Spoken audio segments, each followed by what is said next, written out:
going to require courage. It's going to require strength. It's going to require guts. Of course, ongoing compassion, unity. We're going through what could very well be a very difficult week or two. All of us have a little bit of a prayer that it won't be quite as bad as the Surgeon General predicted it will be, but these are the experts that are doing their best to prepare us for the worst. At least 337,000 cases now in the U.S., at least 9,600 deaths here in America. In just New York State alone, 123,000 cases, 4,100 deaths in New York State. Of course, most of those in New York City. Around the world, 1.276 million cases of coronavirus. 69,000 have died globally. When the Surgeon General says it's going to be our Pearl Harbor, it's going to be our 9/11, that's shocking, very sobering rhetoric. Is it being used to sort of frighten us into sort of a sense of submission so that we do stay away from each other, as we should, to flatten the curve? Or is it a realistic prediction of what this next week, week and a half, maybe 2 weeks will look like? Meanwhile, there are some glimmers of hope. It's not all terrible news. New York State has seen its first drop in daily coronavirus deaths, according to Governor Cuomo yesterday.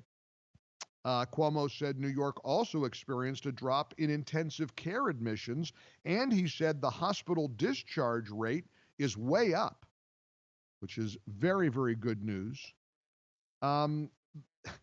There's also this crazy, stupid, maddening fixation on hydroxychloroquine as a political weapon. And I have to tell you that through this whole thing, when I look back at this, this will be the most confounding controversy of it all.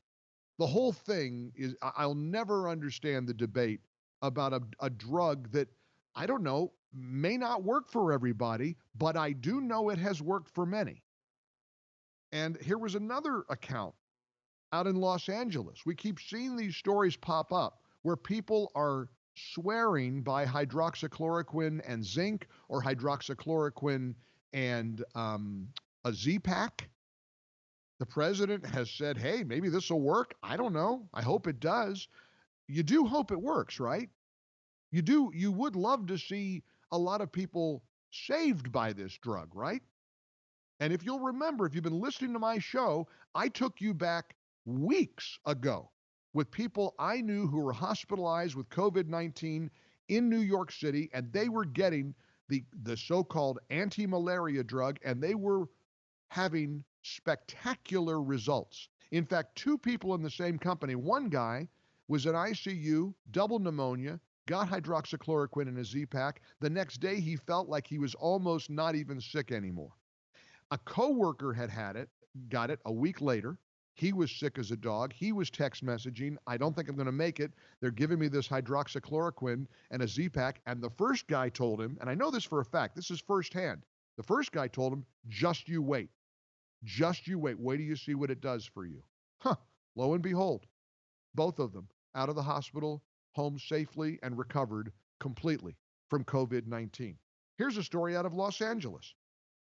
This is an ABC anchor, and a story that, again, I don't think ABC 7 in LA has any kind of political agenda here. The reporter's name is Jory Rand. People in Los Angeles know him. He's a weekend anchor. He's interviewing Dr. Anthony Cardillo, who's the CEO of Mend Urgent Care, and he is treating many, many COVID-19 cases. Wait till you hear what he says about hydroxychloroquine and zinc to this reporter. Cut number 13. This is from AB7 Eyewitness News in Los Angeles just this weekend. Okay, real quick, we have a little bit of time left. I want to ask you about hydroxychloroquine. The president was pushing it pretty strong again yesterday. You said you have prescribed this. I want to talk to you about the effects you're seeing and what it might do for people who take it normally outside of coronavirus and a possible shortage of medicine for them. Exactly. What we're finding clinically with our patients is that it really only works in conjunction with zinc. So the hydroxychloroquine opens the zinc channel, zinc goes into the cell, it then blocks the replication of the cellular machinery. So it has to be used in conjunction with zinc. We are seeing some clinical responses in that regard. There are people that take it regularly for other disease processes. We have to be cautious and mindful that we don't prescribe it for patients who have COVID that are well. It really should be reserved for people that are really sick in the hospital or at home very sick that need that medication. Otherwise, we're going to blow through our supply for the patients that take it regularly for other disease processes. But what you're saying is you're prescribing it and it is working for COVID-19 patients.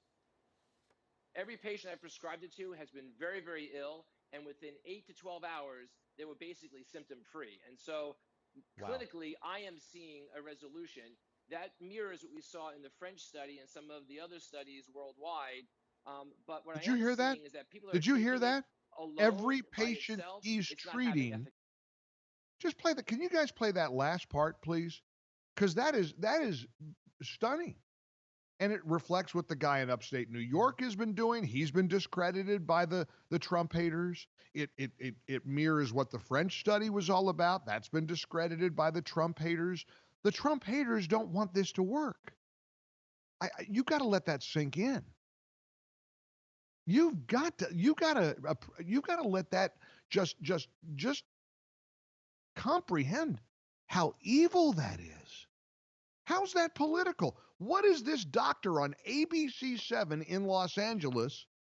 What's his political agenda here? What's his reason for stating? And the reporter does the same thing they're all doing. Well, this is a drug that Trump has touted. Trump has touted a lot of things. Why don't they attack ventilators? Because he's touting ventilators. Maybe they don't want ventilators either because it's something Trump has been hopeful about. The president's been hopeful about hydroxychloroquine. That's a crime? He's trying to play a doctor. This is a big controversy. CNN making this a big deal last night. Just play that last part. The most important words in that interview between this doctor and an ABC7 reporter in Los Angeles.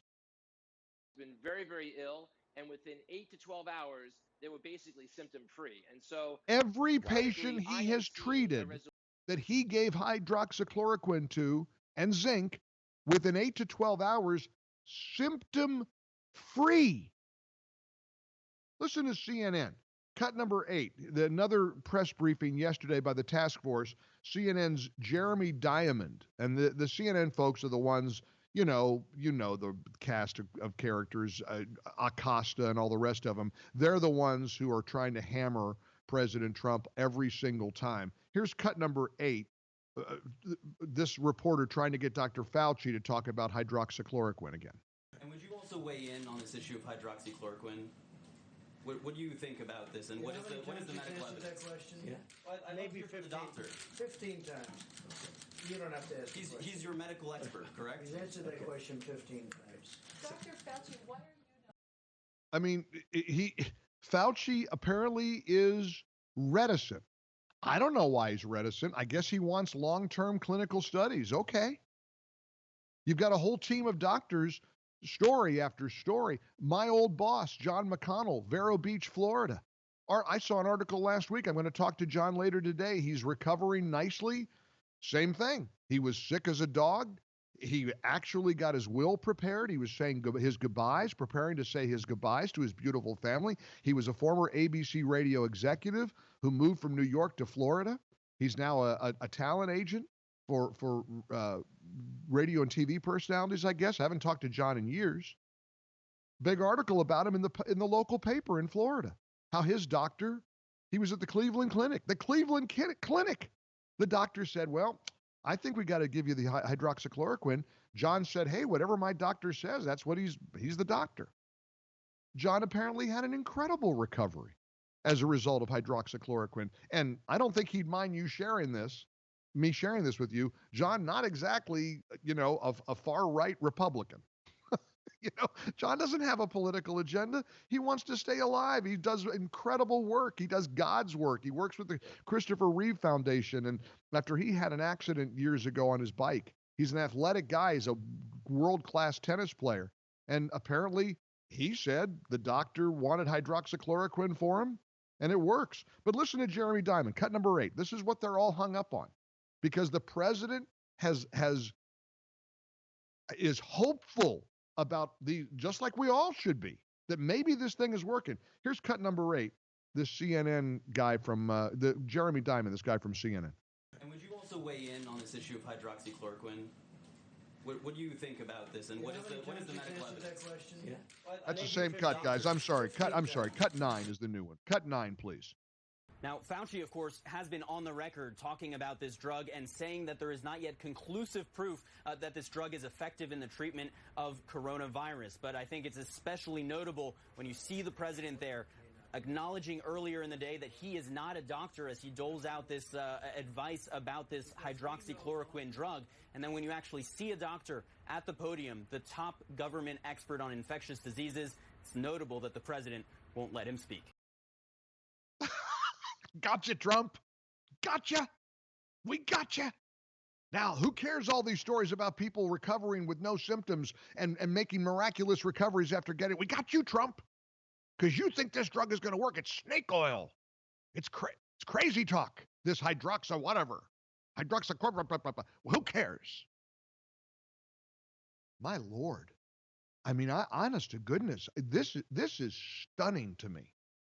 And the reporters do it too.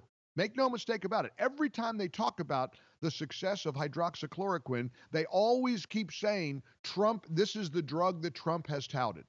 It's almost like they're setting it up to say, now, if you hate Trump, you better hate this drug. We haven't heard from Dr. Fauci.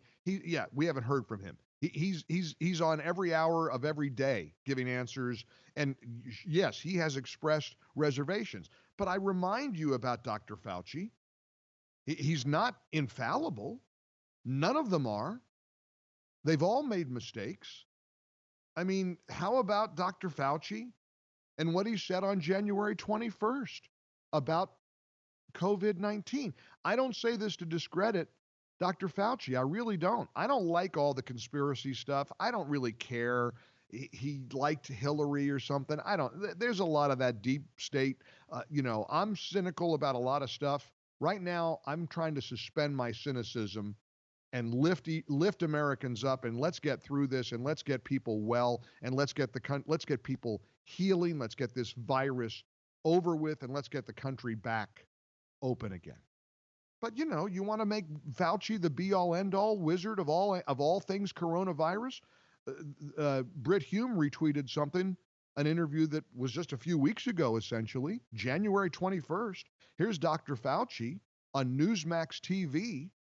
This was his answer to whether Americans should be worried about COVID-19.